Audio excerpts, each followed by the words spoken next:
Vou te mostrar 3 dicas para você fazer quando for dormir que podem diminuir o bruxismo. Suaviza os teus ombros, afastando eles bem das orelhas.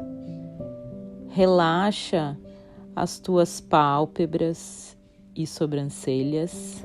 Relaxa o teu maxilar, deixando o teu queixo levemente caído. Você pode também posicionar a ponta da língua atrás dos dentes superiores. Isso vai ajudar a relaxar ainda mais o seu maxilar.